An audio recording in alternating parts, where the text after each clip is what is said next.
Un saludo a todos. Vamos a comenzar el video número 14 de este curso de Sagrada Escritura sobre el libro del Apocalipsis. Vamos a comenzar para que Él sea quien realice esta obra y trabaje en todos aquellos que vean el video.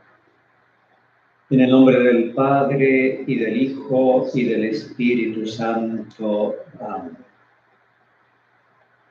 Ven, Espíritu Santo, llena los corazones de tus fieles, enciende en ellos el fuego de tu amor.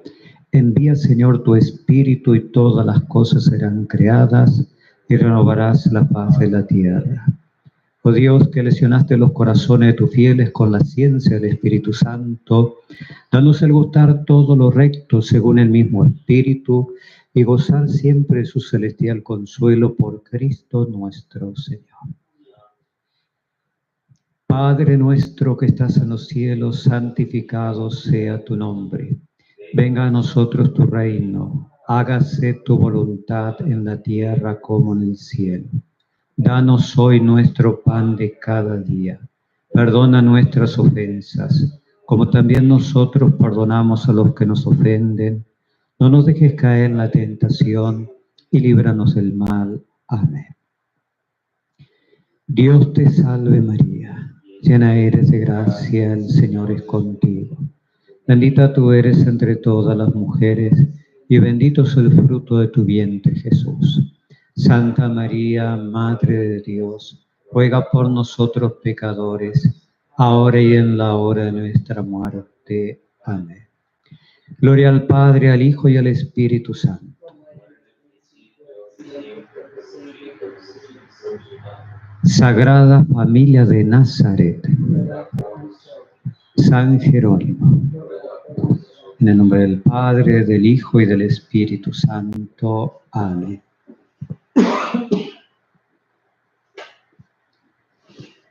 Como lo hicimos en el video anterior, aquí entonces van a encontrar el sitio donde pueden llegar a buscar los videos anteriores. Se llama un proyecto de Home School, la Sagrada Familia, Catholic International Home School Academy. Ahí está el correo electrónico. En el video anterior estaba negro y no se veía. Ahora sale en blanco y espero que se vea mejor. En esta parte, entonces, dice youtube.com. Entran en YouTube y se van a la lupa y ahí buscan, escriben, mejor dicho, la Sagrada Familia, y como hay muchas Sagradas Familias, canales, le ponen una C, una I, una H, una S y una A, y entonces ahí le va a salir este canal. Buscan ahí donde sale, posiblemente salga en primer lugar, ese icono donde está nuestro Señor Jesucristo, la Santísima Virgen y San José. Van a aparecer otros, pero fíjense bien que sea este. Y entonces tocan ahí y ahí entonces aparecen 4 títulos en negro arriba y el segundo es video. Tocan en video, hacen clic en videos y ahí ya aparecen todos los videos, desde el primero hasta este último. Y si quieren ir a Facebook, también cada uno entra a su propio, ponen buscar en la lupa y ahí ponen no la Sagrada Familia como arriba, sino sagrada.familia.7902 y ahí también le aparece, no sé si en primer lugar o por ahí, el mismo icono de Jesús, la Santísima Virgen y San José, hacen clic en ese icono. Hay otra referencia que dice vive en Santa Rosa. Abajo del icono sale ese escrito, vive en Santa Rosa, y por lo tanto, y ahí ya pueden entrar,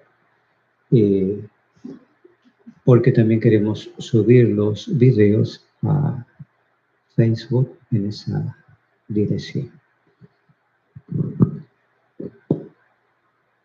Vamos entonces ahora a el tema de hoy. Continuando, ya vamos a entrar en la quinta iglesia, la iglesia de Sardes.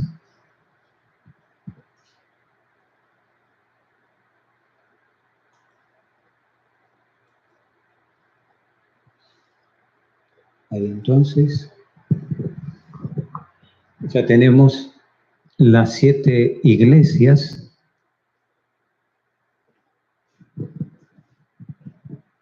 Es decir, tenemos toda la historia de la iglesia hasta el fin del mundo. Ya Éfeso conocemos, Esmirna ya también, Pérgamo también. Tiatira es lo que habíamos terminado la semana pasada, el video anterior, y Tiatira daba comienzo con el emperador Carlomagno, que reunificaba nuevamente el Imperio Romano, pero ahora es el Sacro Imperio Romano Germano, porque ahora se está evangelizada Europa, y por lo tanto los reyes, los emperadores, justamente pertenecen a la Iglesia, y muchos de ellos van a buscar en primer lugar la salvación de sus súbditos, de su gente, y por eso van a apoyar a la Iglesia en su labor evangelizadora. Y va a terminar también con un gran emperador, que ya vamos a ver la fe de este hombre, el emperador Carlos V, que nace justamente en el 1500, y que va a ser el emperador que va a tener que luchar contra el protestantismo, que va a ser el emperador del descubrimiento de América. Si bien, como todos sabemos, los reyes católicos van a llevar el descubrimiento de América, pero este es su nieto, Carlos V. Y entonces ahora vamos a empezar en este video Sardes, que entonces lo citamos ahí, ¿no es cierto?, con Carlos V, hasta el 1798, una fecha precisa, porque ese año es la trágica y diabólica Revolución Francesa. Y entonces los historiadores marcan ese año como el año en que termina la, podríamos decir, Edad Media, para dar comienzo a la Edad Moderna. Disculpen. El descubrimiento de América, 1492, o la caída del Imperio, 1453, de Occidente, ahí marcan justamente los historiadores, ya lo vamos a ver, la caída del Imperio Romano, pero de Occidente. Y desde ahí, entonces, estaríamos hablando del comienzo de una nueva edad, pero que va a terminar justamente cuando se dé la Revolución Francesa. Ya lo vamos a ver, el padre Castellano dice, siguiendo un poco cómo han dividido la historia, podría Sardes terminar ahí, porque es un acontecimiento sumamente importante, es una revolución contra la Iglesia Católica. O hasta nuestros días podría estar Sardes, ya vamos a ver eso. Por lo tanto, después a Filadelfia, si la ubicamos con lo que es la Revolución Francesa, la estaríamos buscando en el 1800 o en 1798, 2 años de diferencia, hasta la parucía. En ese caso nosotros estaríamos en la iglesia de Filadelfia, y esta se termina justamente la parucía, como está dicho en los primeros videos, es la segunda venida de Jesucristo al mundo, como lo había prometido, como ha prometido. Y si seguimos este orden, cuando viene Jesucristo, se da la derrota del anticristo. Él viene en su segunda venida a derrotar al anticristo, ya que en ese tiempo católicos en serio, católicos verdaderos, católicos de verdadera fe, van a ser muy pocos y van a ser perseguidos terriblemente, porque va a ser peor que la primera persecución que hizo el Imperio Romano. Hoy se calcula que hay 1.300 millones de católicos, más los protestantes, son más de 2.000 millones de creyentes en Cristo en el mundo, o mucho más.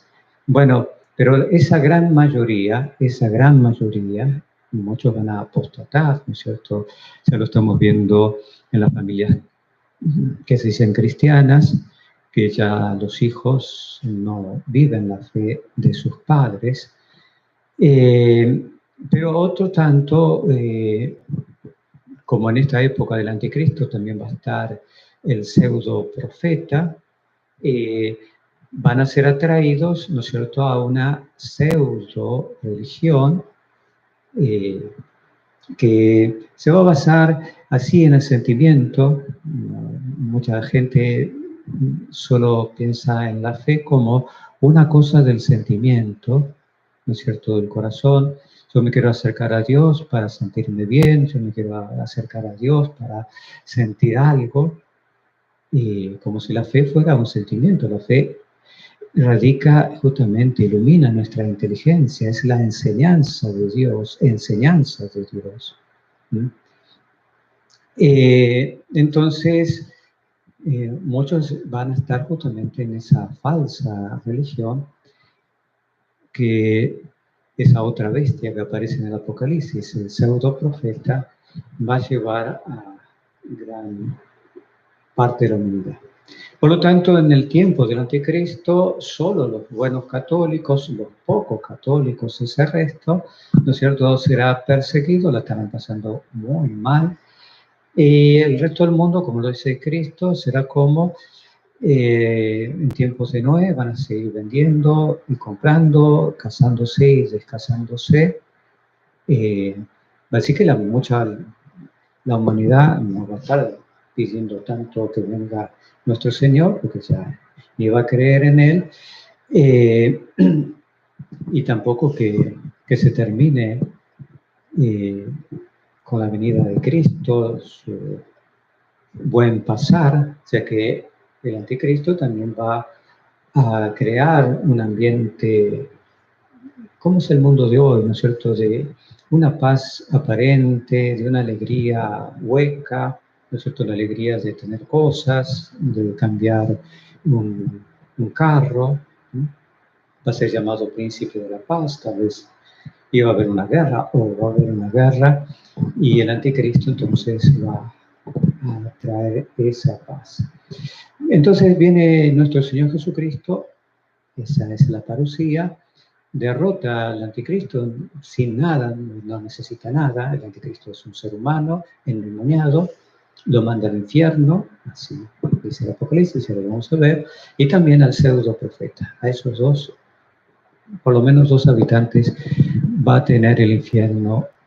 Y el demonio es atado por 1000 años, y de ahí nace justamente esa idea del milenio, de los 1000 años, donde entonces se daría en este mundo el triunfo de la iglesia, o sea que el demonio no va a tentar.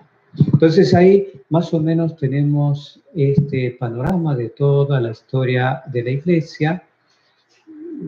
¿Qué es lo que sucede? Sucede que la Sagrada Escritura dice la veracidad de una profecía se demuestra en su cumplimiento. Eso es obvio, ¿no es cierto? Si se dice una profecía, supongamos Daniel, que el Mesías va a venir dentro de 500 años, y cuando se cumplen esos 500 años aparece nuestro Señor Jesucristo, entonces lo que decía Daniel realmente estaba inspirado por Dios. Así lo enseña la Sagrada Escritura, que las profecías se muestran, ¿no es cierto?, en su cumplimiento, se muestran que eran verdaderas. Todo el libro del Apocalipsis es profecía y por lo tanto, en su cumplimiento se van viendo que son verdaderas. Pero justamente muchas, como vamos a ver, Dios le dice a San Juan, sella ese libro o cosas así. Eso quiere decir que va a permanecer hasta que llegue ese momento, como que no lo podemos ver tan claro. Supongamos, para los católicos que vivían en la segunda iglesia de Esmirna, hablar del de leer el Apocalipsis y hablar de Éfeso lo tenían muy claro, ¿no es cierto? Entendían lo mismo que entendíamos nosotros. Ya para hablar de su propio tiempo, ahí ya no tanto. Los que vivían en Pérgamo, que ahí se acuerdan, están los grandes escritores, San Agustín, escribir sobre Éfeso y Esmirna, bueno, ellos veían todo el cumplimiento de lo que San Juan en el Apocalipsis escribe sobre Éfeso y sobre Esmirna, muy clarito.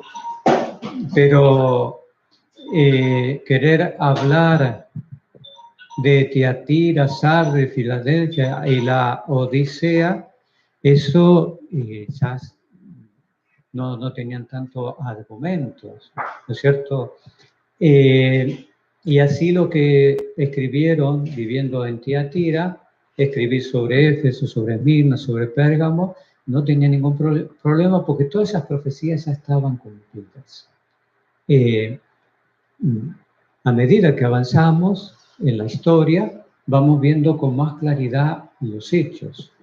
Entonces, si queremos ubicar a Sardes desde el 1500 hasta el 1798, está perfecto, porque entonces, ahora como vamos a ver, todos esos hechos cuadran muy bien en Sardes. Lo podemos extender mucho más hasta nuestros días y empezar Filadelfia, posiblemente, ¿no es cierto?, en el 2100, en el 2200, hasta la parusía. Tampoco habría ningún problema.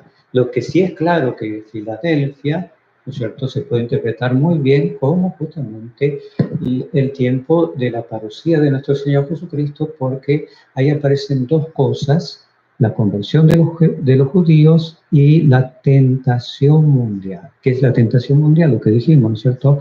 La apostasía, todos van a ser tentados y todos se van a ir justamente tras una falsa religión, la religión del hombre, y eso es justamente lo que va a ser la llegada de nuestro Señor Jesucristo. Antes de la llegada de nuestro Señor Jesucristo, su segunda venida, es la conversión de los judíos y el mundo que ha apostatado, ha abandonado la verdadera fe.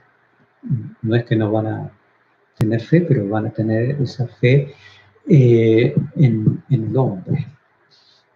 Y después entonces estaría esa otra iglesia del milenio, que no necesariamente son 1000 años, sino que tiene un sentido simbólico.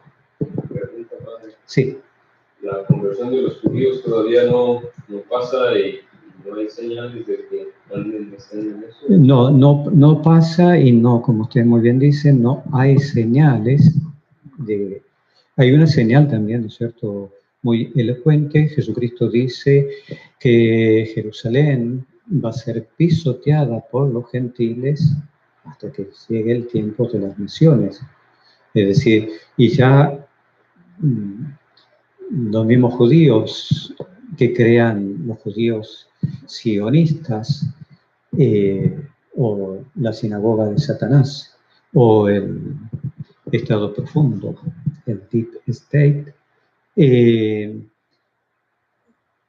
justamente haciendo las Naciones Unidas, hacen que las Naciones Unidas, entonces, que se forma después de la Segunda Guerra Mundial, le entregue al pueblo de Israel la tierra, a los judíos, la tierra de Palestina, el conflicto que hasta ahora hay y que cada vez menos conflicto es, porque cada vez Israel se hace más fuerte. De no ser, es increíble, ¿no es cierto?, de no ser una nación, porque estaban dispersados, o mejor dicho, un estado, porque estaban dispersados por el mundo, bueno, se agrupan, pero son poquitos los que van, y entonces cuando ven que se están apoderando desde territorios también de los árabes se enojan y entran en conflicto con Egipto. Egipto nace el imperio egipcio de Cleopatra, pero era una potencia, y en 7 días lo derrotan. Y ahí se calmaron también los árabes y todo lo demás, evidentemente que tenían el apoyo de Estados Unidos, pero en 7 días lo derrotan. Y por lo tanto esa es otra señal, ¿no es cierto? Ya están en su tierra y podríamos decir, nosotros si hablamos de los palestinos, que ya lo están corriendo los paganos y cada vez más. Pero para... Bueno, no hay que confundir, ¿no es cierto?, la raza con la religión. Nosotros somos hispanos y somos católicos, pero hay hispanos que no son católicos. Pero aparte, no solamente algunos hispanos son católicos, sino que pueden ser chinos, pueden ser... Entonces, nosotros, justamente al leer la Sagrada Escritura, el Antiguo Testamento, siempre estamos con esa idea de identificar la raza judía con la religión judía. Pero en realidad también son dos cosas. Hay judíos que no. Y hay judíos que son católicos, es decir, que se han convertido, ¿no es cierto? Y yo tenía un compañero, en el estado de Oregon, Diteos, es donde está la parroquia de él, diócesis de Baker. Él nació judío en una familia judía y después se convirtió, reconoció la verdad y se hizo sacerdote. Ahí está de párroco ahí. Es decir, son la raza y la religión son dos cosas. Pero en su mayoría los palestinos. Los palestinos son de raza árabe, ¿sí? Pero no todos los árabes son... Árabes católicos, no, todos los árabes no son del Islam. En su mayoría, pero No, en su mayoría tampoco. Líbano, un país muy católico, y esos son árabes. Y por eso lo destruyeron. Entonces, ningún árabe es católico.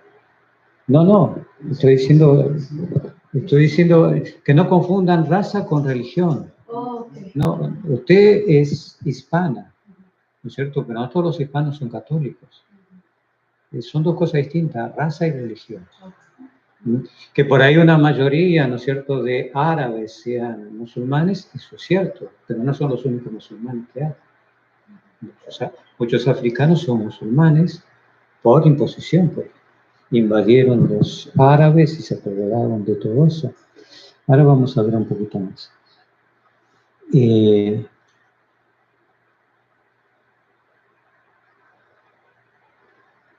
Muy bien.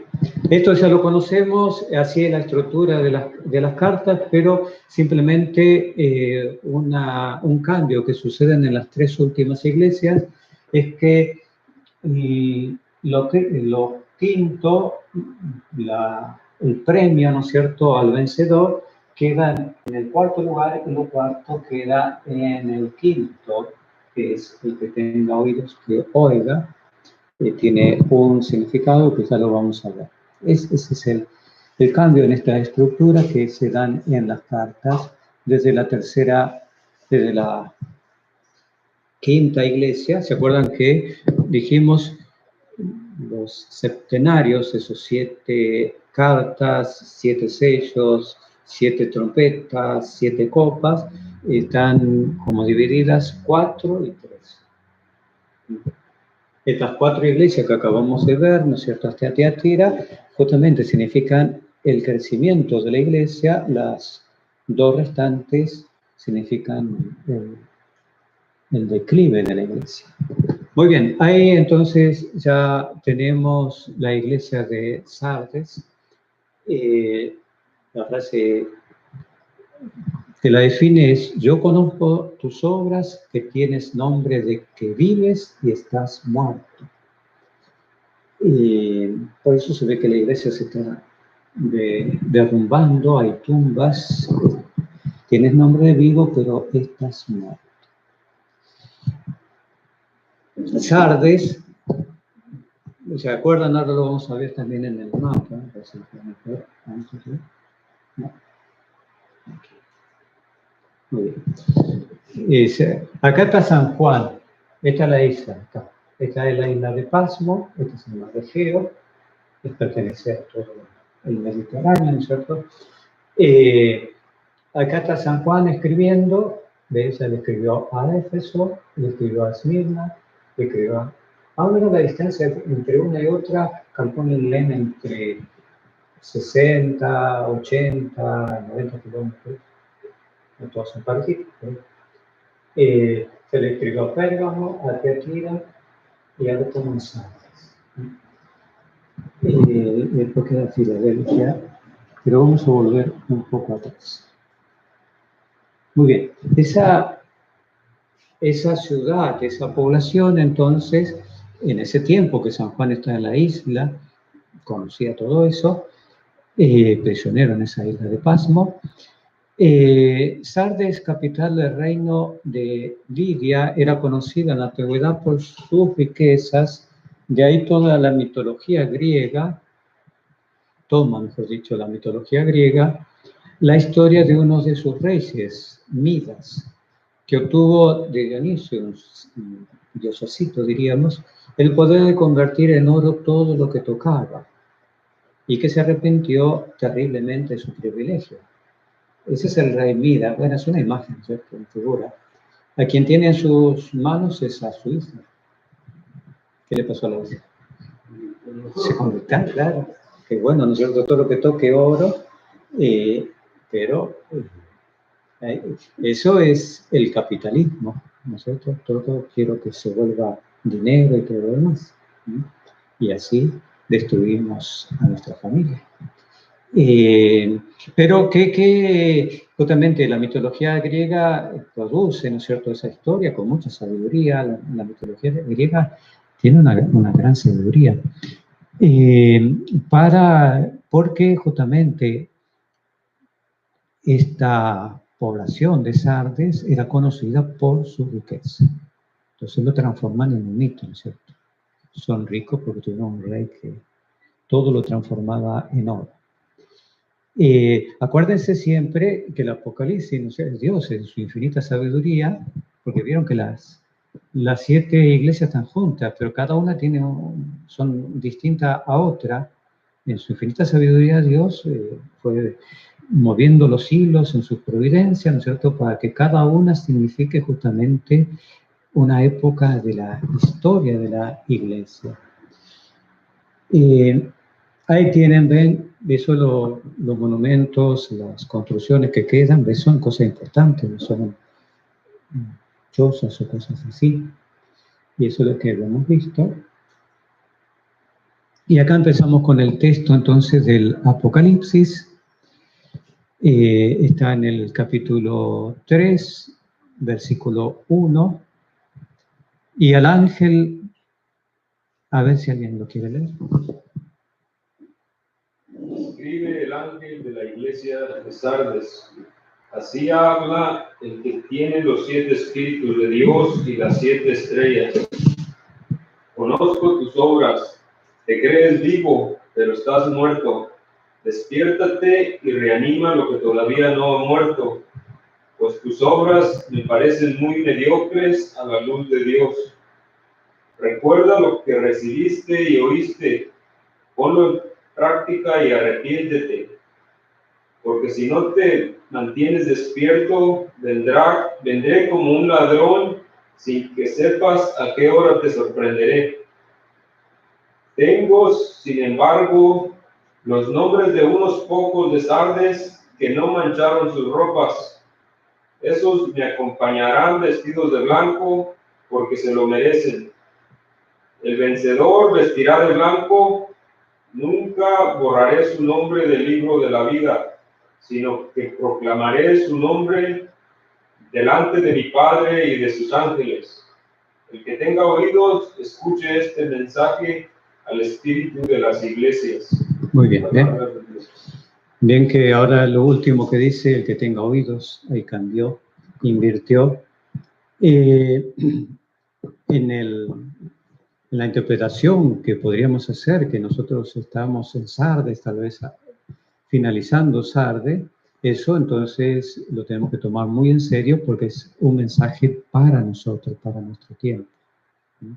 Y si estaríamos comenzando Filadelfia, también tendremos que tener en cuenta, porque lo que sucede en una época anterior, en una etapa anterior, evidentemente tiene repercusión en la que le sigue. Es decir, estemos en Sardes, si estamos en Sardes, estamos terminando Sardes, o si ya estamos en Filadelfia, que lo estaríamos tal vez comenzando, entonces tendríamos que tener muy en cuenta eso que vamos a ir viendo.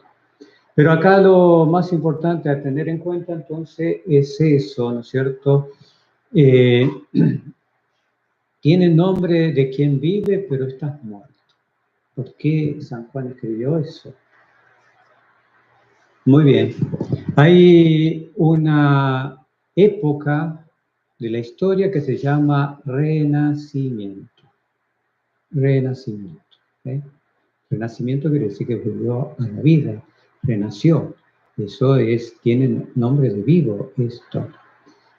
Y como dijimos, a esta época de Sardes lo podemos ubicar desde Carlos V hasta la Revolución Francesa. Y ahora vamos entonces a demorar un poquito aquí. Ya hemos dicho que como los historiadores dividen la historia, no la divide Dios, porque Dios mira las cosas de otra manera.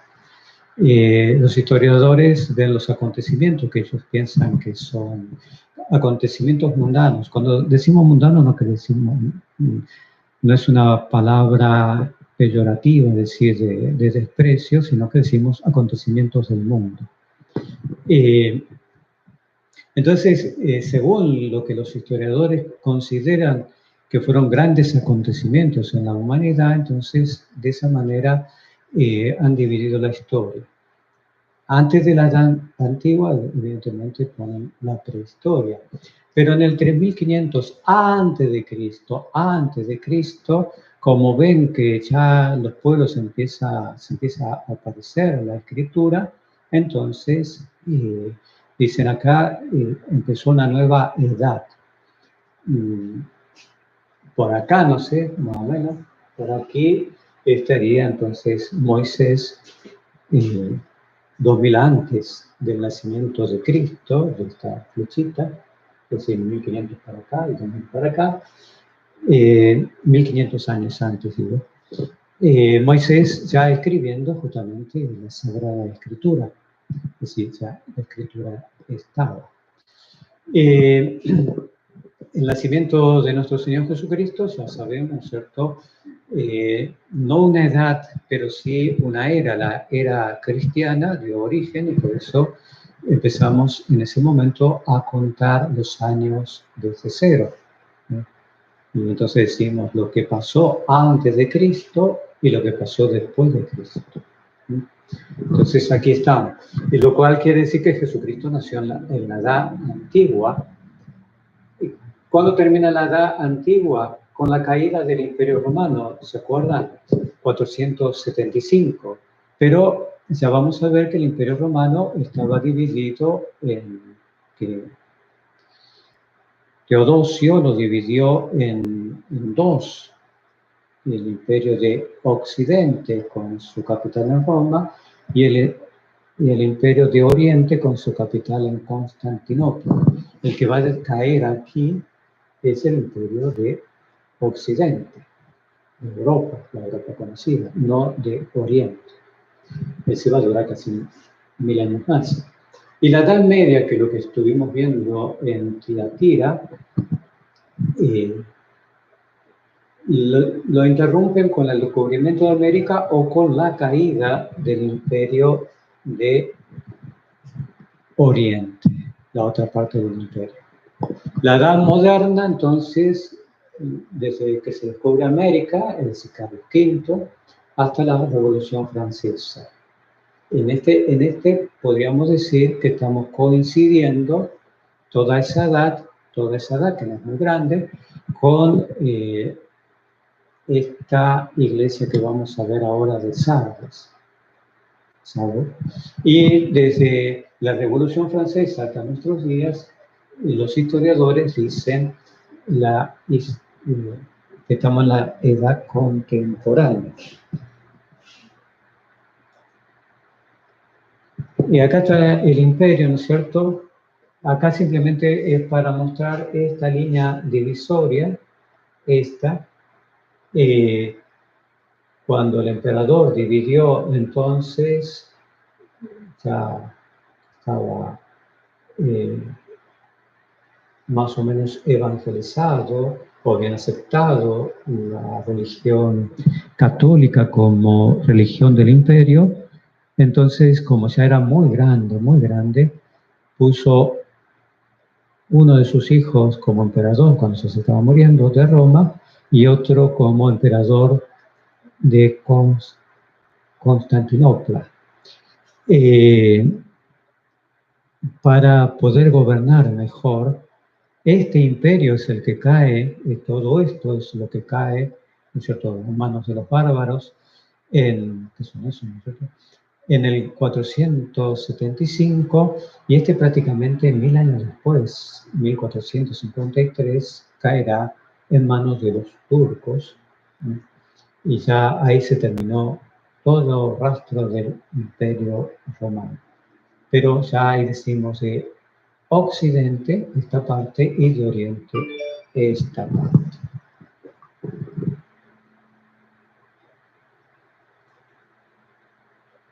Y así entonces podemos ahora comparar lo que hacen los historiadores y comparar lo que hace Dios. todo eso que se ve en blanco va a ser la historia de la iglesia, la historia que sale en el Apocalipsis.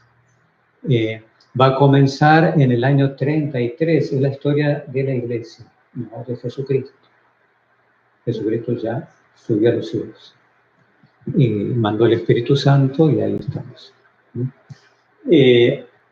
Ahí entonces, y acá están las 7 iglesias, según más o menos el tiempo y la etapa en que vivieron.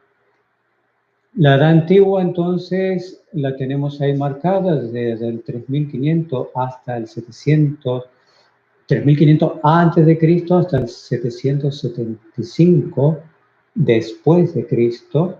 Y dentro de esa edad antigua, aparte del nacimiento de nuestro Señor Jesucristo, 33 años antes de acá, todavía moría, de la historia de la Iglesia, empezó el Imperio Romano de Occidente. Decimos de Occidente porque Rómulo y Remo se fueron ahí a Roma y empezaron a fundar. Roma no existía, ¿no es cierto?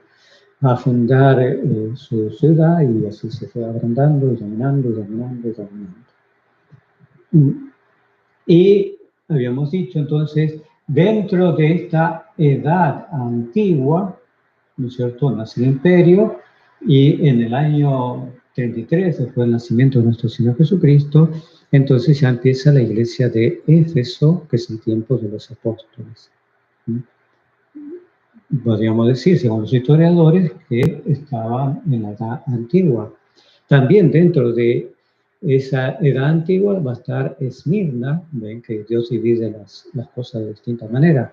Esmirna, ¿no es cierto?, hasta el 313 con el edicto de Milán del emperador Constantino de que no vamos a perseguir más a los católicos.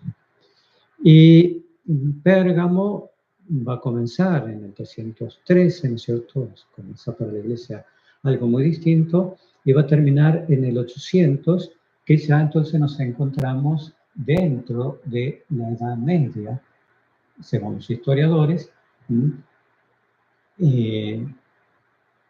Los historiadores dan como comienzo a la Edad Media justamente la caída del Imperio Romano de Occidente. El Imperio Romano de Oriente sigue en pie. Y donde termina Pérgamo, ¿no es cierto?, es donde está Carlos Magno con el Sacro Imperio Romano Germánico en 1800. Todo dentro de la Edad Media. Y ahora entramos en la Edad Moderna y coincide esta edad con la de Sardes, con la iglesia que vamos a ver hoy. Esta no es ni una edad, esto es un movimiento, el Renacimiento, ¿no es cierto? Un movimiento que se da en esa época, llamado así, pero que justamente nuestro Señor, que le dicta la carta a San Juan, toma justamente esa, sabiendo lo que pasa en el futuro, esa idea que va a tener es un momento, ¿no es cierto?, de que hemos renacido, algo así, para decir, tienes nombre de vivo, pero en realidad estás muerto. Eso es como nos engaña el mundo, ¿no es cierto?, con sus nombres y todo lo demás, pero a los ojos de Dios las cosas son muy distintas y evidentemente que esto es lo real, que lo vamos a ver ahora. Y la edad en que nosotros vivimos, ¿no es cierto?, la edad contemporánea, según los historiadores, se daría comienzo justamente aquí, en el 1798, con la Revolución Francesa, donde podríamos poner el fin de la iglesia de Sardes por la importancia histórica y también en cuanto a la fe que ha tenido esa terrible revolución. Y como ya vivimos después, por eso podríamos ubicar nosotros en la iglesia de Filadelfia. O si no, la continuamos a Sardes. Y después, bueno, lo último que viene es el milenio, que ahí los historiadores y Dios van a coincidir porque va a ser una época de verdadera fe. Entonces las cosas se van a hacer como... Muy bien, nos seguimos quedando con la frase típica de esta carta a la iglesia de Éfeso: tienes nombre como de vivo, pero estás muerto. Es decir, los hombres, entonces, a esa época que nació o con el descubrimiento de América o con la caída del Imperio de Oriente, le han llamado entonces Renacimiento, hasta antes, poco mucho más antes de que se produjera la Revolución Francesa. Es decir, podríamos decir que ese Renacimiento va si es tanta vida, va a conducir a una cosa que es muerte total, como vamos a ir viendo. No fue entonces un renacimiento, ni de un nuevo nacimiento de la civilización, ni una nueva creación, ni una resurrección de la cultura.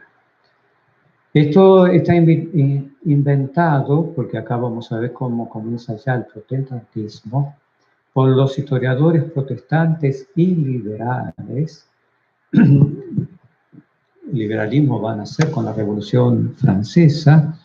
Entonces, la historia se escribe después, ¿no es cierto? La escriben los que tienen poder, los que están dominando.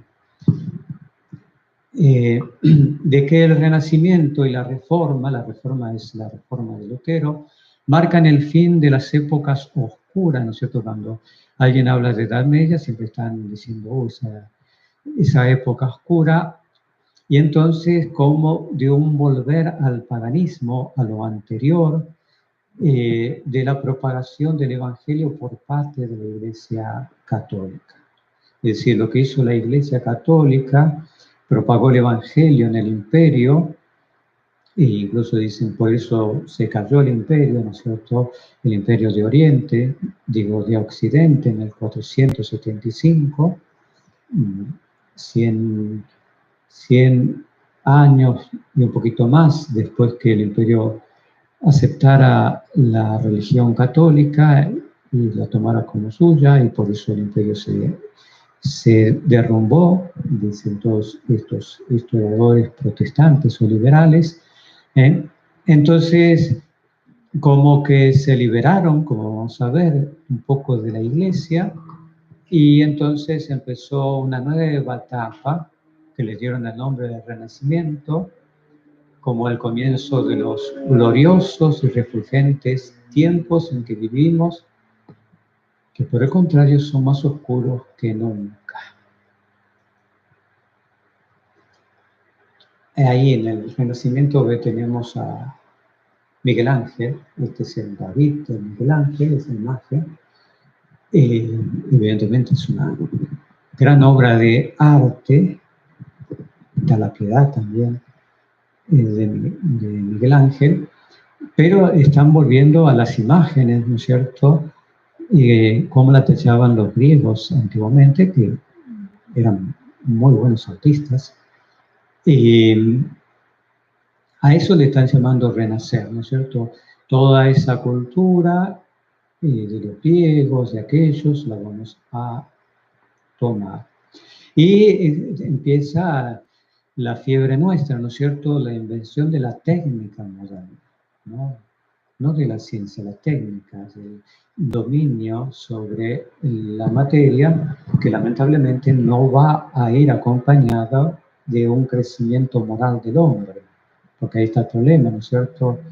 Y mientras yo tenga técnica, que no es ciencia, para dominar la materia, si no tengo una formación moral, ese dominio que tengo, ese poder que tengo sobre la materia, se transforma en destrucción.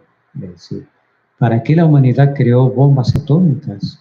¿Para qué las creó? Eso es pura destrucción. ¿no es cierto? Pero ahí ya empieza a ver la imprenta, ahí empiezan a hacer inventos para ver si podemos volar y otras cosas más. Y también está el descubrimiento de América, pero no tanto el descubrimiento, sino que Europa se va a ir empobreciendo, pero porque llegan las riquezas de los nuevos continentes descubiertos, se compensan entonces. Pero es como a uno que se está muriendo y le dan un remedio, una inyección, entonces se le levanta el ánimo y todo lo demás. Se estaba muriendo justamente Europa, pero bueno, están llegando todas las cosas que han podido juntar en el nuevo continente. Y aquí entonces vemos lo más terrible de este tiempo de Renacimiento, que se va a prolongar a todo el tiempo del Renacimiento, va a ir más allá de todo esto que estamos aquí viendo. Ahí tenemos a Lutero, a Calvino, a Enrique VIII y a ese John Knox, que van a ser, primero va a comenzar Lutero, después seguirá Calvino, después tal Knox, después el rey Enrique. Como ustedes ven un poquito el mapa, pero después vamos a volver nuevamente a este mapa, destruyendo la cristiandad. Es decir, esta época de Sardes, entonces la ubicamos. Lutero se revela, es un sacerdote católico de la Orden de San Agustín, se va a rebelar contra el Papa, contra la Iglesia, y entonces va a separar a la Iglesia, a los fieles donde él tenga influencia, de la obediencia de Roma. Su ejemplo, después lo van a seguir otros, como Calvino, que lo va a hacer en Suiza, como John Knox, que lo va a hacer allá en Inglaterra o por ahí, o Enrique VIII, el rey de Inglaterra, que ya algo hablamos de él. Ahora vamos a hacer un paréntesis para comprender mejor todo esto.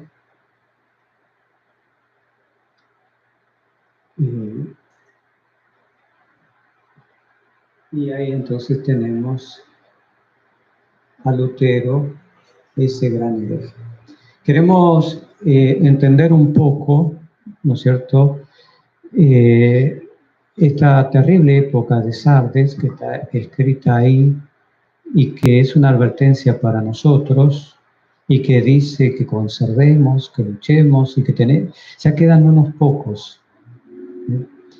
Entonces vamos a ver justamente la destrucción y muerte, tiene nombre de vivo, pero estás muerto, que va a producir el protestantismo con Lutero. El protestantismo viene de protestar, protesta. Vamos a seguir este video para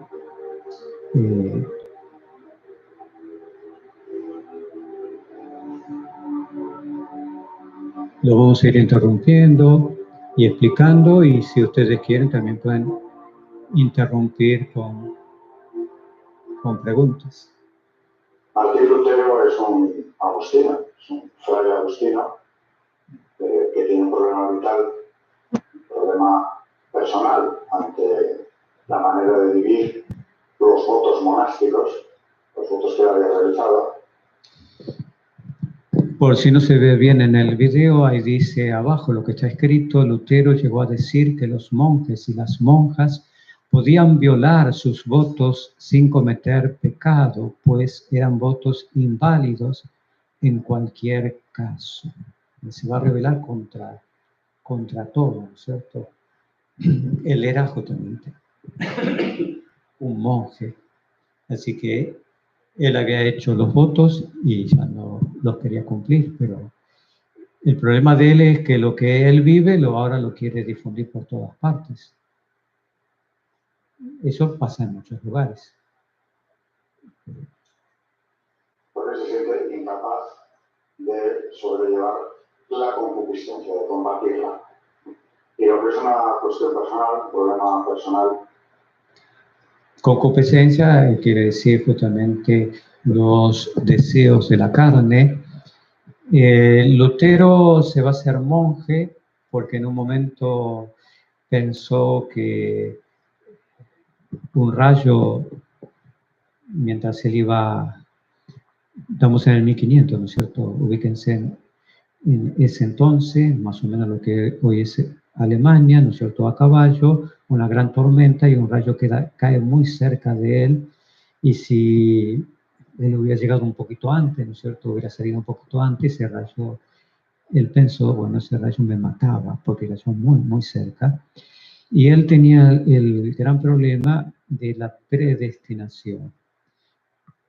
¿Qué quiere decir la predestinación? San Pablo dice, a los que Dios predestinó, los eligió y así, ¿no es cierto? Que Dios ha elegido a las personas para alcanzar la vida eterna, pero Dios predestina justamente porque Él conoce de antemano lo que cada hombre va a hacer con su libertad y con la gracia que le va a dar Dios. Dios ya sabe cuál es el destino de cada uno de nosotros. Y Él quería saber si estaba predestinado o no. Y entonces, ante ese hecho, ¿no es cierto?, de ese rayo terrible, Él decide entrar en la vida religiosa, más lo entró por temor, ¿no es cierto?, a la muerte y a la condenación, a no ser un predestinado, que por verdadera vocación.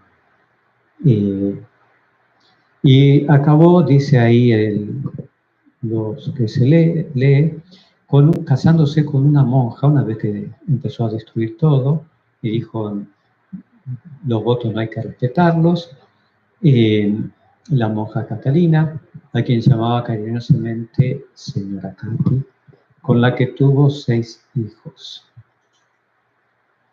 Lo eleva a categoría general. Ese sería un resumen para empezar, pero antes de decir que es un monje o fraile sajón, que nace precisamente en una coyuntura histórica compleja, que va a favorecer la gran rapidez con la que se difundió la herejía luterana. Es decir, hay un contexto histórico que favorece lo que va a ser Lutero. Siempre se da lo mismo.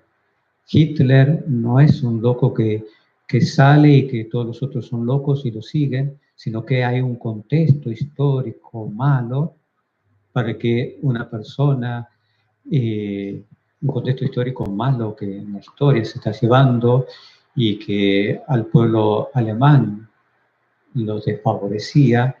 Entonces, lamentablemente, eso es lo que sucede en la historia, ¿no es cierto? Cuando hay algo malo y que está sometiendo a un pueblo, surgen personas, evidentemente, que tienen condiciones y un montón de cosas, pero que normalmente son personas negativas y aprovechan esas circunstancias históricas para llevar a toda esa masa desconforme, ¿no es cierto?, por un camino peor, más equivocado, el que les hace más daño.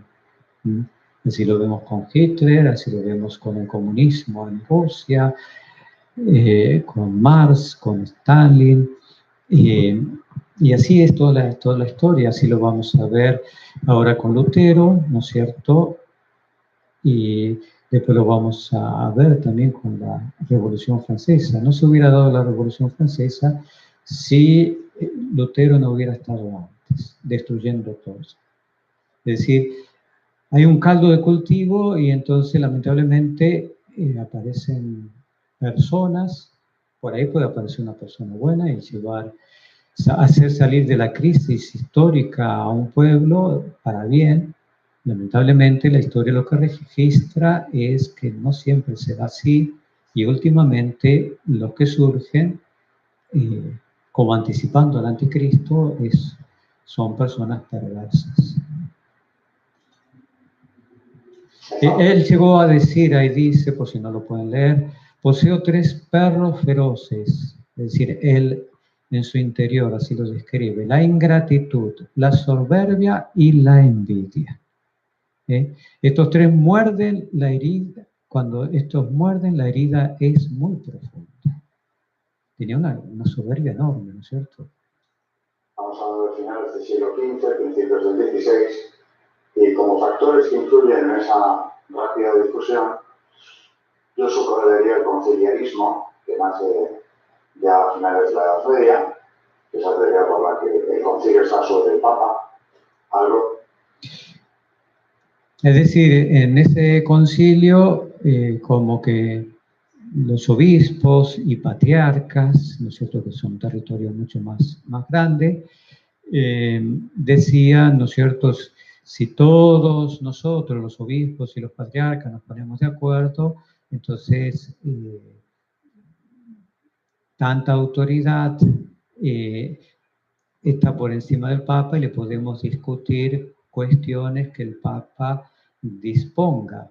Y acuérdense, por lo que estamos viniendo de la cristiandad, que el Papa no solamente se ocupaba de la fe y de la moral, como los últimos papas que hemos conocido hacen, sino que eran jefes de estados, tenían territorios y un montón de cosas, reyes, emperadores se ponían al servicio del Papa. Entonces, le discutían muchas veces, ¿no?, las verdades de fe. Si el Papa dijo que la Santísima Trinidad son 3 personas, no tanto eso, sino justamente decisiones, y lo que vamos a ver que Lutero va a enfrentar justamente, pero eso no es el problema fundamental, son indulgencias. Las indulgencias que nosotros ganamos para que un alma del purgatorio se vaya al cielo, salga del purgatorio, o para que nosotros, nuestra alma quede sin pena que pagar en el purgatorio, podemos ganar indulgencias. En el tiempo de Lutero, el Papa decidió empezar a edificar el edificio que hoy es el Vaticano, y entonces propuso que los que dieran dinero, aportaran dinero para construir el Vaticano, entonces se les otorgaban indulgencia, lo cual está en la Sagrada Escritura porque dice que la limosna paga muchos pecados, es decir, no la culpa del pecado, solo Dios puede perdonar los pecados, sino justamente lo que nosotros deberíamos reparar en el purgatorio. El pecado tiene 2 cosas, la culpa, por ser culpable yo me puedo ir al infierno, le pido perdón en la confesión a Dios, Dios me perdona la culpa, pero queda la pena, el mal que yo hice lo tengo que reparar. No me voy al infierno porque Dios me perdonó la culpa, si no soy culpable, pero si no reparé aquí mis pecados, entonces tengo que ir al purgatorio.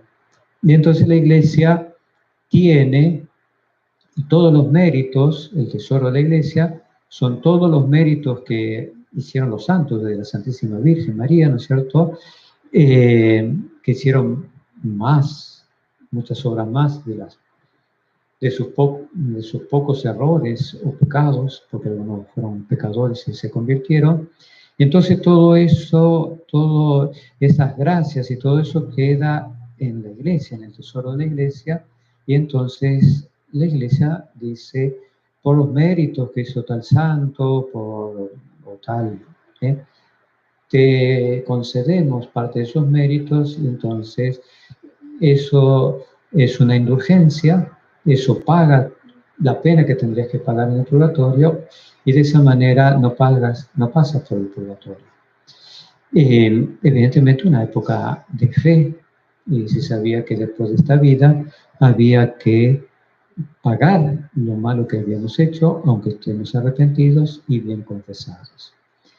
Entonces se dio ese caso, ¿no es cierto?, de discutir al Papa, es conveniente ponerse a construir una iglesia tan grande, es conveniente dar indulgencias por dinero o cosas así. Entonces, decisiones como esa, no es de fe que hay que construir una iglesia, ¿no es cierto?, un edificio, eso no es parte de la fe, sino son cosas prudenciales que uno puede ir viendo.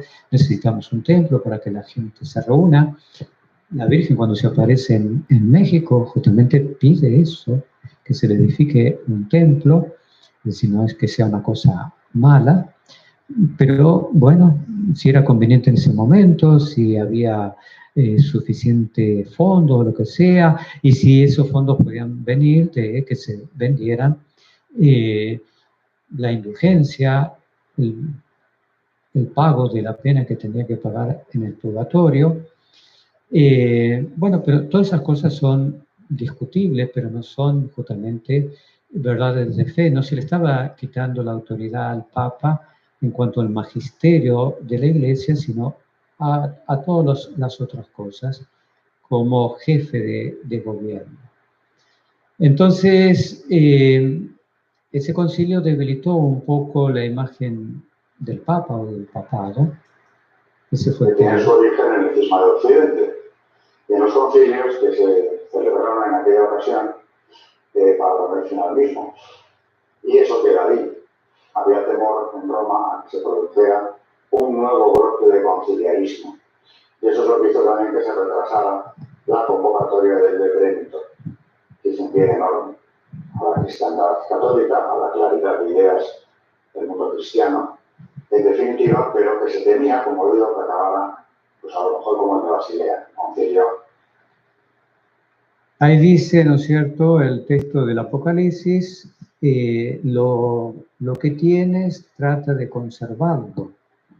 Aquí vamos entonces a ver que en Trento, la iglesia, Trento es después de Lutero, ahí ven 1545, Lutero se rebela contra la iglesia en el 1525. Es decir, Trento se hace 20 años después. Se revela mucho antes, la iglesia lo excomulga en el 1525. Por lo tanto, entonces, Trento es lo que dice justamente el Apocalipsis, lo que tienes trata de conservar, aunque vaya en camino de perecer. Y ahí está. Hay más cosas. Hay un fuerte nacionalismo alemán anti-romano, el gran rechazo a todo lo que viene de Roma. También eso podríamos llevar su origen a la Edad Media, a la lucha entre el imperio y el papado, que tuvo su escenario principal en Italia, pero también en el imperio. Pero por encima de todo están las ambiciones de los príncipes electores del imperio.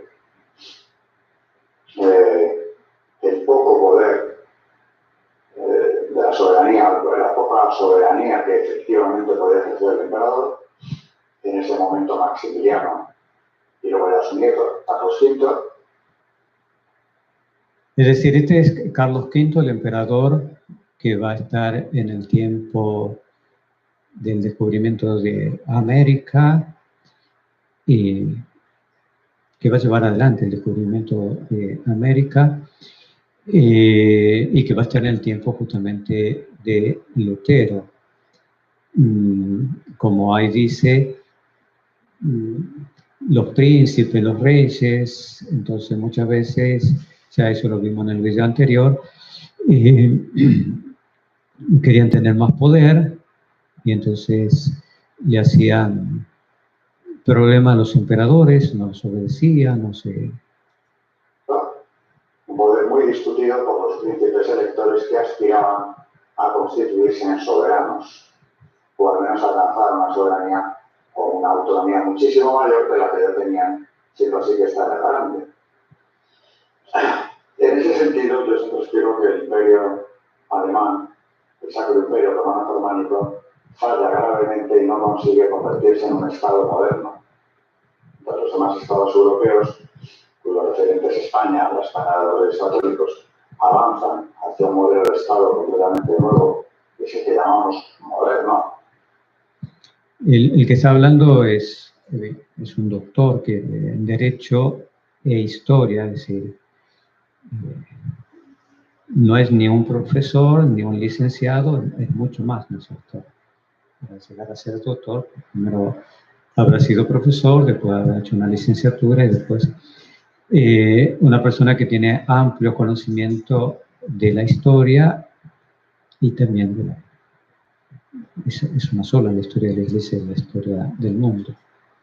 En cambio, el Imperio Alemán retrocede y se consolida como un conjunto de estados mucho más de corte medieval, feudal. Eso estaba ahí.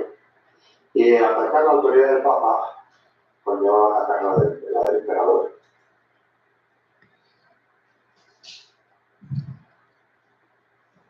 Es decir, este Carlos V, ¿no es cierto?, que incluso llegó a ser el rey de España, él es alemán, no es un rey español, sino es alemán. Lutero llegó a decir que toda la iglesia del Papa era una iglesia de prostitutas y hermafroditas. Eran los dos pilares de la cristiandad, habían sido los dos pilares de la cristiandad, en lo espiritual del papado y en lo temporal del imperio.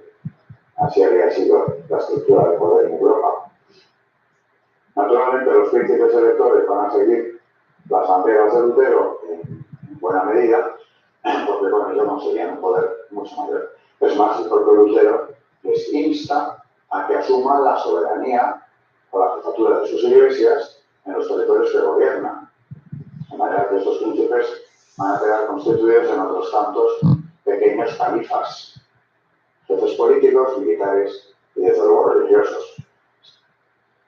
Y se acuerdan que habíamos visto entonces que los señores feudales tenían los territorios, protegían a los campesinos, protegían a la iglesia, ellos construían los templos, construían todo. Entonces Lutero les dice, bueno, ustedes también háganse dueños de la iglesia, que es lo que va a hacer después Enrique VIII, vamos a verlo, que vimos en el mapa anterior. Y entonces si yo no obedezco a Roma, supongamos un príncipe alemán, un rey alemán, si yo no obedezco a Roma, entonces ya me puedo quedar con las riquezas de todas las parroquias que hay en mi reino y todo lo demás. Claro, pues yo soy el soberano. Si yo obedezco a Roma, entonces no, el Papa me va a decir, o le va a decir al emperador, pon orden a ese rey que se estaba apoderando de las riquezas de las parroquias. Con la codicia de los mismos, que les convertía en propietarios, dándose paso de todos los bienes eclesiásticos. Como hará Enrique VIII muy poco después en Inglaterra, cuando allí se abra el cisma anglicano, también siguiendo un modelo luterano en ese sentido, de la acaparación de todos los poderes y la jefatura de la Iglesia como uno de los principales. Todo esto está en el ambiente que rodea el nacimiento de la ruptura. Hablamos de reforma, pero es más una ruptura. Y aquí ha habido la conquista del lenguaje por parte de los partidarios de Lutero, desde el principio. Llamar reforma a lo que no fue una reforma. La reforma tiene una connotación positiva. Dice, y para Lutero la figura del Papa era la de un loco, furioso, un falsificador de la historia, un cerdo, un mentiroso, un blasfemo, un burro. Ahí está, evidentemente es un dibujo, no es una fotografía, pero está representando cuando Lutero, ¿no es cierto?, clava en una iglesia 97 tesis en contra de lo que enseña la iglesia. No en contra de las indulgencias ni nada de eso. Después se puso como excusa que Lutero estaba en contra de las indulgencias. Se puso en contra de todo, pero él empezó a cuestionar las verdades de fe que la iglesia enseñaba. Y acá clavó que no estaba de acuerdo en esa puerta con 97 verdades de fe que enseñaba la iglesia. Era arreglar reformar para consolidar, en definitiva mejorar. Muchas veces nos suena reforma a mejora. Y no fue una reforma, fue una ruptura en toda regla y fue una página negra de la historia de Europa porque dividió la cristiandad, la debilitó frente a los enemigos externos y también frente a los internos. Hay algo en la reforma luterana que tiene en su esencia la rebelión diabólica, el pecado de Lucifer, la soberbia. Y en base a esa soberbia, que luego iremos analizando cómo se manifestó en niveles diferentes, Lutero no admitía que su doctrina pudiese ser juzgada por nadie, ni aun por los ángeles, y que sin atender a esta nadie se podía salvar. Es decir, nadie le podía discutir lo que él pensaba y solo se podían salvar los que seguían su enseñanza. Entonces, la cristiandad era esa. Eso es un hecho que se vio enseguida, porque se propagó con enorme rapidez, pero que no había nada más que consolidar. También llegó a decir que la razón era la prostituta del diablo. ¿Qué quiere decir? ¿No es cierto? Si alguien me viene a mí a decir, mira, estás equivocado, pongamos, porque desde los apóstoles se creyó que en Dios hay tres personas, ¿no es cierto? Lo dijeron los apóstoles, lo dijo Jesucristo, lo dijeron los apóstoles, lo dijeron los primeros santos, lo dijo San Agustín, y así a lo largo de toda la historia, ¿no es cierto? Si le daban razones, él decía, no me vengan con razones. Es decir, que justamente él da inicio a lo que hoy mucha gente, aún diciendo que son católicos, lo único que le interesa es el sentimiento, lo que siente. Es decir, si uno le dice, mire, usted está equivocado porque si usted vive con una persona con la cual no está casada, está viviendo en adulterio, en unión ilegítima, y eso es pecado. No, pero yo me siento bien así, nosotros vamos a misa, nosotros rezamos, nosotros creemos en Dios y un montón de cosas. Es decir, me interesa solo, no me interesa la razón, no me interesa lo que Dios enseñó, sino que Dios es para sentirme un poquito mejor. Entonces, por eso él decía, la razón es la prostituta del diablo. No me vengan con verdades. Mientras que Jesucristo dijo, la verdad os hará libre. Ruptura hasta la historia contemporánea europea. También la apologética luterana se agarra siempre a lo mismo. Todo vino a causa de las indulgencias, que critica y efectivamente condena las indulgencias, la venta de indulgencias, que en ese momento, sobre todo, corría a cargo de los dominicos, y pasa equivocadamente, y te voy a decir, esto es una disputa entre frailes. Lutero no solo juzgó las indulgencias, sino que su objetivo era acabar con la Santa Misa, los sacramentos, la tradición, el magisterio. Y lo que decía este historiador es, Lutero es un monje agustino, estaban los frailes creados por Santo Domingo de Guzmán, los dominicos. Entonces, no le dieron tanta importancia al principio a Lutero, diciendo, bueno, como le hemos dicho a los dominicos, a estos monjes, que ellos sean los encargados de llevar a cabo esto de las indulgencias, de las personas que quieran hacer donaciones para construir el Vaticano y recibir las indulgencias, que sean los frailes dominicos los que traten con estas personas y todo lo demás. Entonces pensaron, bueno, se molestó Lutero porque no participaron los frailes o los monjes agustinianos, o sea que él pertenecía a la congregación de San Agustín. Evidentemente San Agustín había vivido 1000 años antes que ellos, pero había fundado ya su congregación. Hablan de eso, la condena indulgencias, o de la venta de indulgencias, que no es más que una parte de las tesis de Lutero.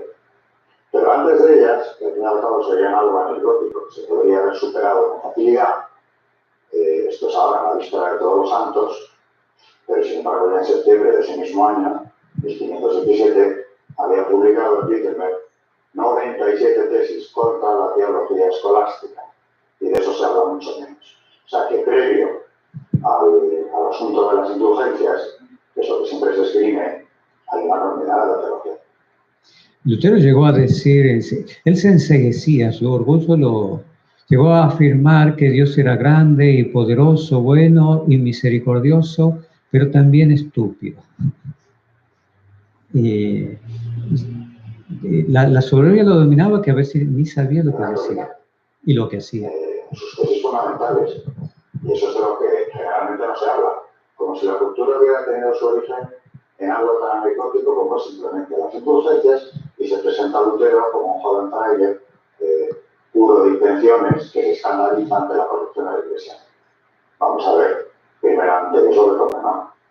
Y claro, también habría que distinguir entre lo que él sostiene y lo que luego sus seguidores van a defender, que es muy parecido.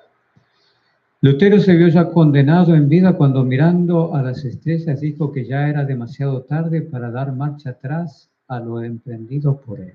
Es decir, se dio cuenta, pero dijo no, y se empecinó. Pero es una radicalización de las tesis de Lutero. Esto va a crecerlo, y yo creo que podríamos poner el origen en esa experiencia personal que yo comentaba antes. Su incapacidad de luchar contra la concupiscencia. Es cuando elabora, después de lo que llaman la revelación de la torre, la teología de la consolación. Según esa teoría, que claro, parte de una visión del hombre que no es cristiana, una visión del hombre terriblemente negativa, seríamos solamente corrupción. Un ser tan corrompido por el pecado original que ya es incapaz de obrar bien. Dios, teniendo eso en cuenta, no nos justificaría nada más que por la fe. Esa es la teoría fundamental. Ahí hay parte de todo lo demás. La fe justifica al hombre, sin obras, habría que decir. Es decir, lo que está diciendo es que lo que sostiene Lutero es que la naturaleza después del pecado quedó totalmente corrompida. Y por lo tanto el hombre es incapaz de hacer algo bueno. Y por lo tanto, ya que no puede hacer ninguna cosa buena, y Dios lo sabe, por lo tanto, y no nos vamos a salvar por hacer obras buenas, por cumplir los mandamientos, sino que nos vamos a salvar por la fe, por creer.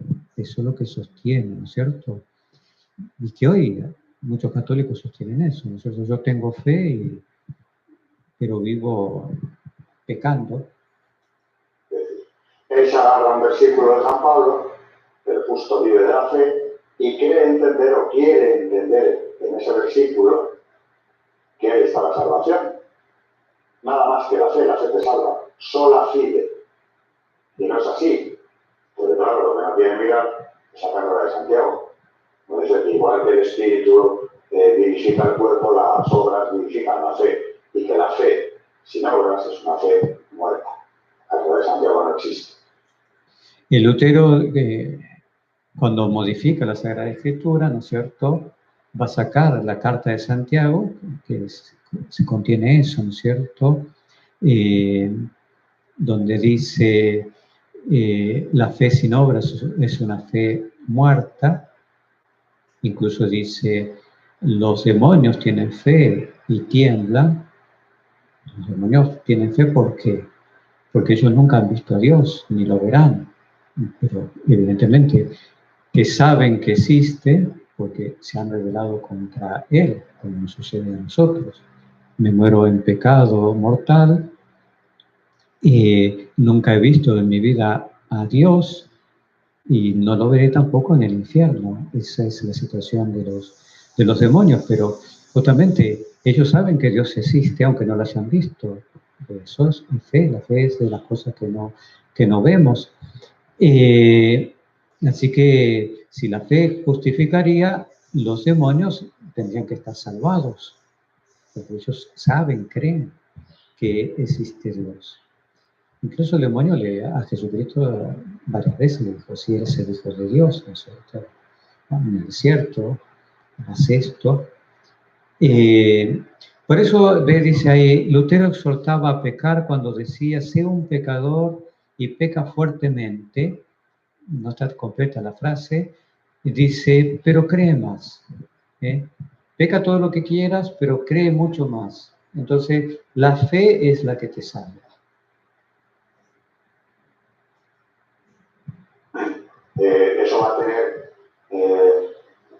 un gran éxito desde muy pronto, porque tanto en Alemania como en otros países que van a seguir, hay una gran cantidad de gente por vía de la fe, una fe sin obras.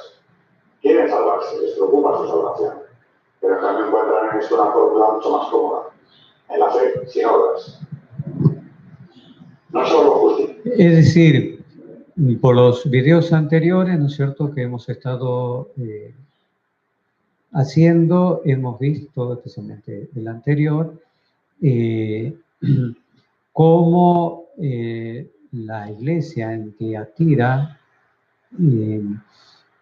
empezó a hacer un montón de obras movidas por la fe.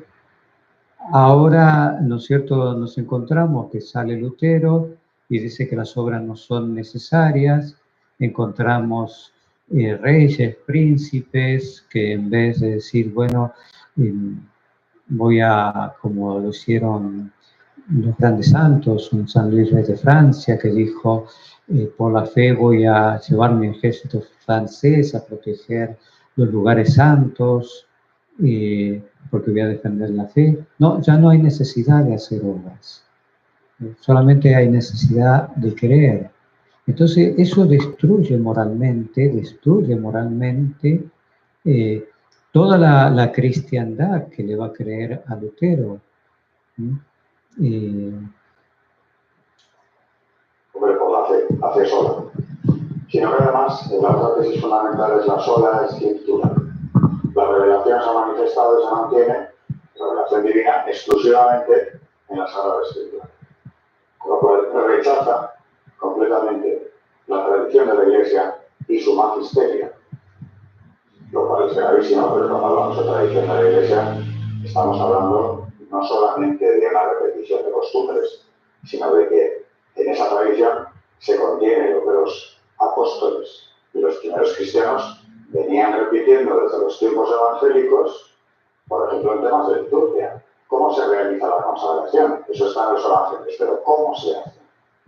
Y en cuanto a la interpretación, el magisterio de la Iglesia es una de las razones de ser fundamentales de esta institución, que es de origen divino. Y eso lo rechaza. Que queda entonces solamente la Escritura. Y de aquí viene el libre examen, porque según él, todo fiel puede y debe interpretar libremente según su conciencia. Desgraciadamente, este hombre con inspiración impía elaboró la libre interpretación de la Sagrada Escritura. Claro, que la Escritura le dice. Así que el magisterio queda rechazado. Esto es muy grave. ¿Qué es la libre interpretación?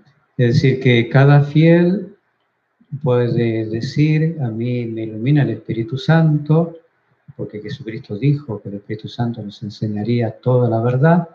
Entonces se toma de ese texto, pero Jesucristo justamente dice el Espíritu Santo va a enseñar toda la verdad, justamente a través de la institución que él fundó, para que va a fundar una iglesia, si el Espíritu Santo va a ser todo en cada persona.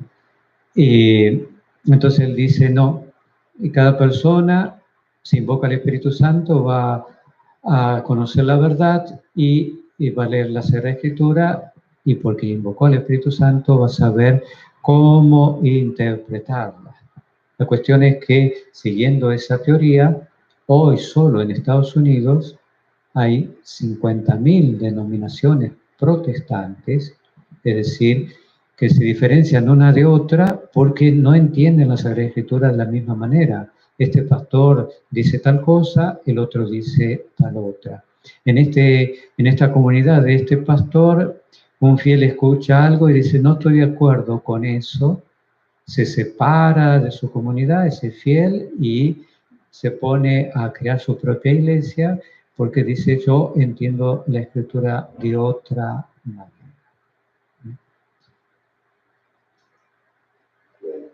Yo subrayaría principalmente los tres rechazos.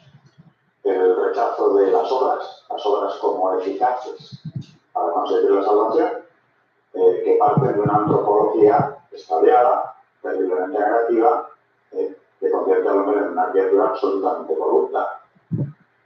Y luego el rechazo de la tradición y el rechazo del magisterio. Claro, si sobra el magisterio, sobra la Iglesia como institución.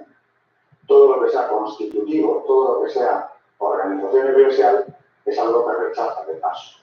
Empezado por el sacramento del orden, que ya parece innecesario, sacerdocio universal.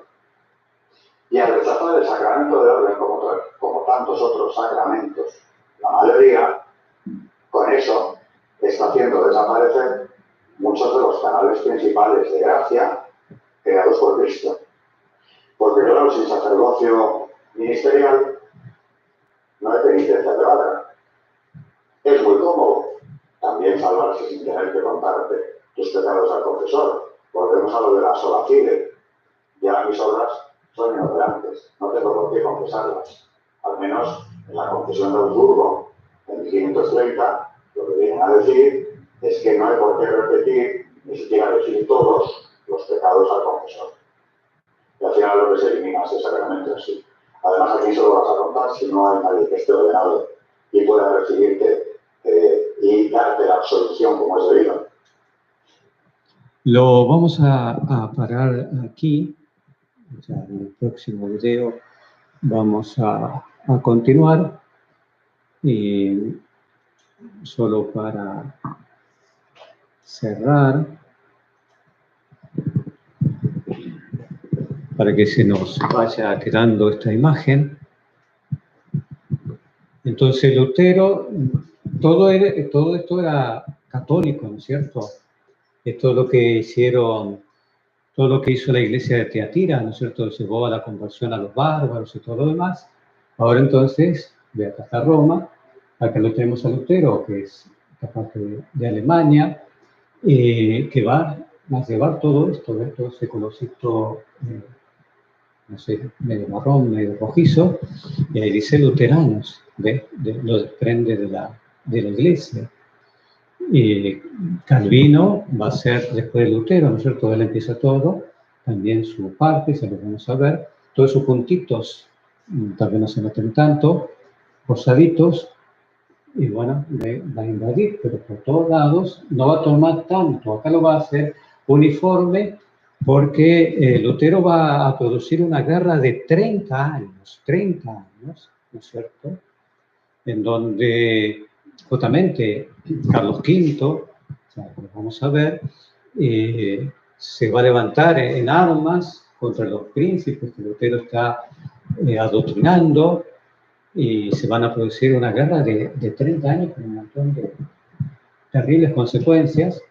Entonces estas regiones que son muy parejas es porque el emperador no pudo llegar, y acá a fuerza de violencia, entonces, como hacen los musulmanes, o se hacen protestantes o siguen a Lutero o los matamos. Y así, ¿no es cierto?, vamos a ver todo este mapa. Normalmente entonces hay un tiempo para hacer preguntas.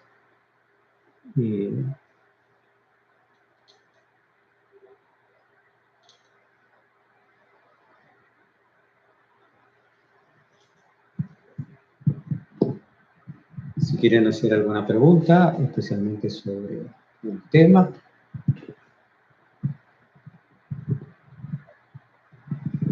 Y si no, les damos la bendición.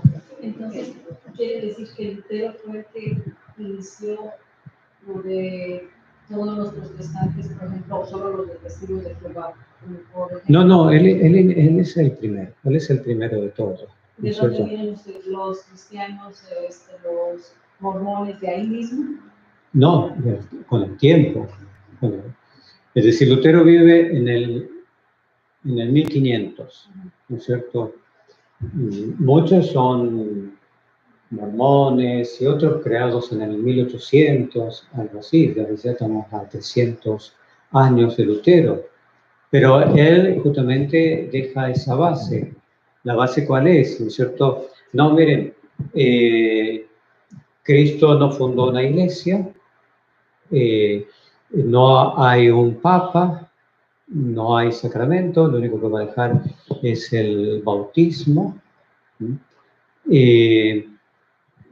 No, y por lo tanto, acá lo único que hay que hacer es tener fe en nuestro Señor Jesucristo. Tener fe en nuestro Señor Jesucristo.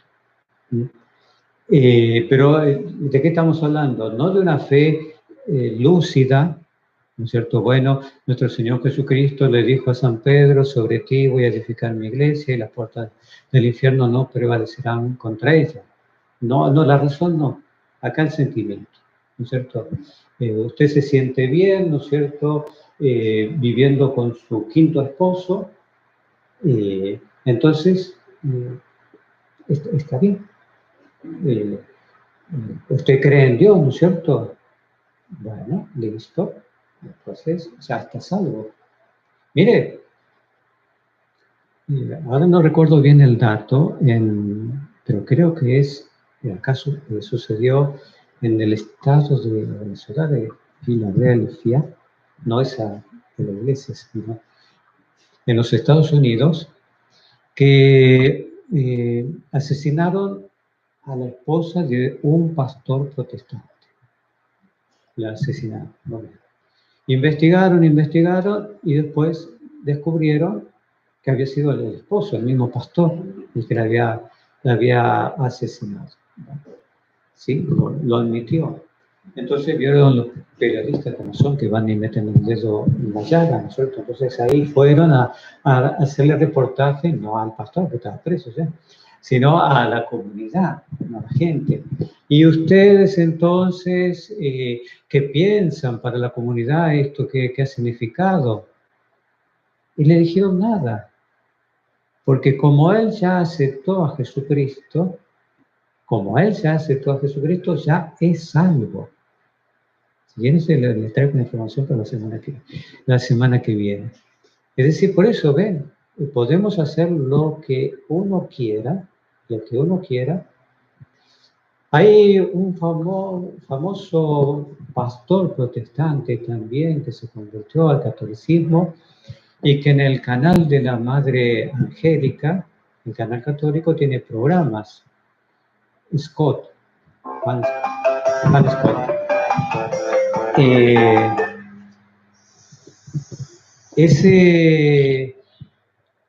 Ese pastor, él se convierte porque de joven sus padres eran justamente protestantes, no sé si anglicanos, bien no recuerdo, bautistas. Con otros compañeros fueron a entrar a una tienda y se robaron CD o algo así. La cosa es que se dieron cuenta, los llevaron presos, bueno, pero eran menores, así que llamaron a los padres. El compañero que había hecho eso, junto con él también, ¿no es cierto?, inventó que otros muchachos más grandes, una pandilla, los obligaban a hacer así. Entonces los policías dijeron, mire, cuiden a sus hijos y todo lo demás, porque sí, hay muchachos más grandes que... Pero el padre de este pastor, ¿no es cierto?, que no era pastor en ese momento, se dio cuenta que no era cierto. Incluso algo así, ¿no es cierto?, lo tenían que dejar entrar a árbol, ¿no es cierto?, y le dijo, bueno, llévame a mostrarme el árbol donde tenían que dejar, y ahí se perdió, no se puede decirle. Así que, pero el padre, él pensaba que le iba a moler a palos. El padre le dijo, vas a ir a la iglesia, pero la iglesia protestante. Y entonces él empezó a ir a la iglesia, y bueno, se entusiasmó, se fue a un seminario protestante, se hizo pastor y todo lo demás, ¿no es cierto? Se casó porque se fueron casando, usted le dijo que no hay votos aquí. Se casó y después empezó a ver, justamente cuando tenía una comunidad, este hecho. Acá hay gente que viene, ¿no es cierto?, que está llevando una vida desastrosa y vienen a hablar conmigo, ¿no es cierto?, en los negocios, en el matrimonio, en un montón de cosas. Pero ellos contentos y felices porque mientras tengan fe y mientras vayan ahí, ¿no es cierto?, ya está todo. Y eso lo llevó a la conversión. Dijo, no puede ser. Evidentemente que no puedo seguir como sacerdote porque estaba casado, porque no. Lo veían como sacerdote. ¿Eh? No, a él, que era pastor, tenía una comunidad, cuando se convirtió no pudo seguir como, digamos, bueno, ahora se hace católico, que sea un sacerdote, porque justamente estaba casado, tiene su familia, tiene que velar por sus hijos, tal vez cuando sus hijos sean grandes, si su esposa está de acuerdo, ahí podría ser. Por lo tanto, entonces, eso es todo lo terrible. Es decir, si las obras no interesan, ¿no es cierto? Yo tengo fe, yo puedo andar haciendo lo que quiera, emborrachándome, drogándome, cambiando de esposa o de esposo, abandonando a mis hijos, ¿eh? Contento y feliz porque yo estoy salvado, porque yo creo en Dios. Es algo terrible, porque la cristiandad que se fundó en Europa, ¿no es cierto?, justamente era por las obras, y por eso había un montón de obras que la Iglesia hacía que motivaban justamente la fe de la gente, los grandes santos con sus hospitales, con sus escuelas y todo lo demás. Ahora ya no es necesario las obras, solo la fe.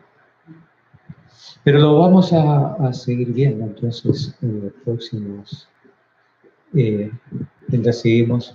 Es importante que nos quede bien en claro este tema para entender justamente lo que dice el Apocalipsis, porque esta época, entonces, aunque tenga nombre de vivo, renacimiento, lamentablemente va a la muerte. Desde ahí empezó, es aquello del Génesis, cuando Dios le dice a Adán, el día que tú comas, ese día vas a morir. Adán comió y sabemos que no murió, Eva también. Y que tuvieron, dice la Sagrada Escritura, muchos hijos. Así que vivió largo tiempo Adán y Eva. ¿Y por qué dijo Dios ese día? Porque ese día sí murió a la gracia de Dios. Y eso es lo que va a pasar. Va a empezar la muerte a la gracia de Dios, porque todos los protestantes no van a tener la iglesia, se van a quedar con la Biblia, la sola escritura. Cristo no mejor dicho, no mandó a escribir un libro, sino que fundó una iglesia. En esa iglesia dejó la riqueza más grande, que son los sacramentos. Por los sacramentos nos llega la gracia de Dios, la vida de Dios. Por más que yo me lea la Escritura, la Sagrada Escritura, y me la sepa de memoria, eso no me salva. Son los sacramentos lo que me salva. Nosotros no nos damos cuenta, pero lo que hizo Lutero es terrible. Es terrible. Muy bien, les doy la bendición entonces. El Señor esté con todos ustedes. Que la bendición de Dios Todopoderoso, Padre, Hijo y Espíritu Santo, descienda sobre todos ustedes y permanezca para siempre.